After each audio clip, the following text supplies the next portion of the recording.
एक सेनापती काम करत होता, भरपूर वर्ष त्याने काम केलं. आता त्याचा सेवापूर्तीची वेळ होती.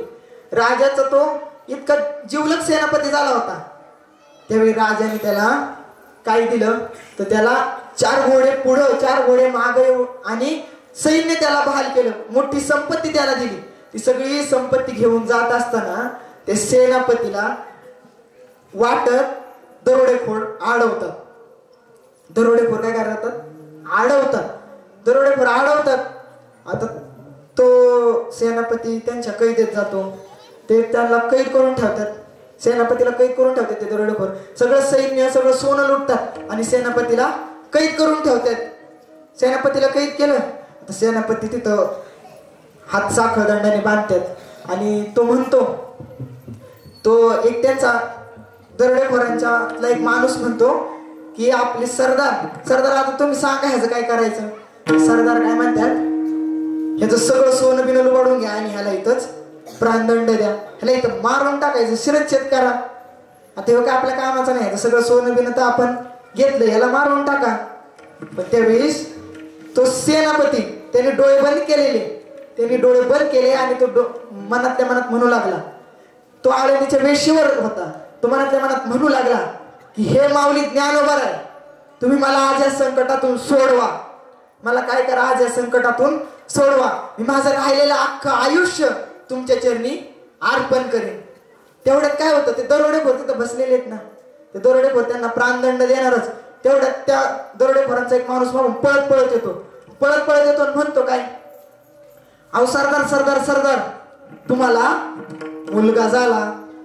सरदार आनंदित होतो. सरदार त्याला कित्येक वर्ष म्हणत नसतो. सरदार आनंदित होतो, मला आज मुलगा झाला, आज मला मुलगा झाला, मी आज कोणतेही वाईट कर्म करणार. किती सांगू मी सांगू कुणाला, किती सांगू मी सांगू कुणाला. आज आनंदी आनंद झाला, आज आनंदी आनंद झाला, आज आनंदी आनंद झाला, आज आनंदी आनंद झाला. सरदाराला आनंद होतो. ते म्हणतो आज मी कोणताही वाईट कर्म करणार नाही, आज माझ्या जीवनातला सोन्याचा दिवस आहे, मला मुलगा झाला. आता तो परत माणूस म्हणतो, मग ह्यांचं काय करायचं, ह्यांना तर तुम्ही मारून टाकायला सांगितलं, ह्यांचं करायचं काय. ते म्हणते ह्यांना सोडून द्या. त्यांना काय करा, सोडून द्या.